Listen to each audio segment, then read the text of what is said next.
National Avenue by Booth Tarkington. 1. People used to say of the two Oliphant brothers that Harlan Oliphant looked as if he lived in the Oliphant's house, but Dan didn't.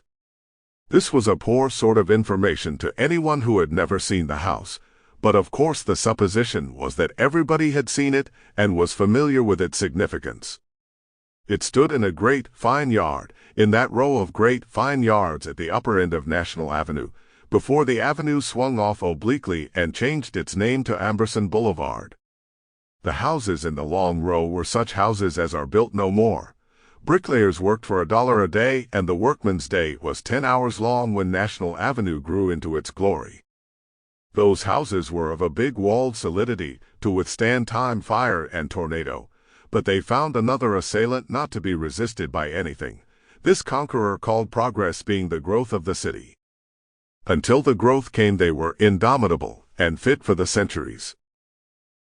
Moreover, they were of a dignified spaciousness not now to be accomplished except by millionaires, with wives content to spend their days getting new servants.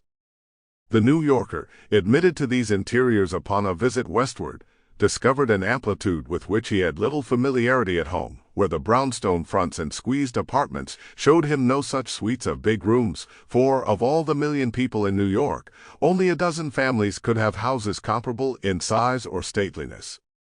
Stately was the word, though here some little care must be taken, of course, with an eye to those who will not admit that anything short of Blenheim or the Luxembourg is stately. The stateliness of the Oliphant's house was precisely the point in that popular discrimination between the two young men who lived there.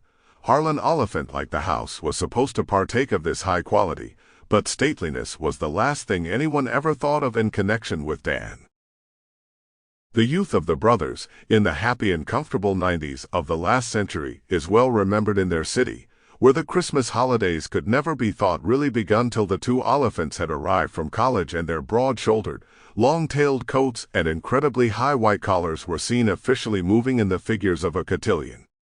They usually arrived on the same day, though often not by the same train, but this was the mark of no disagreement or avoidance of each other, yet bore some significance upon the difference between them.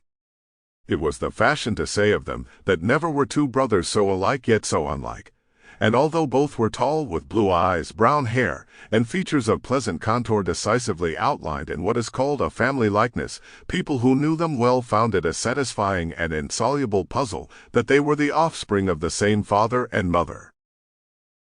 The contrast appeared in childhood. Sample complete. Ready to continue?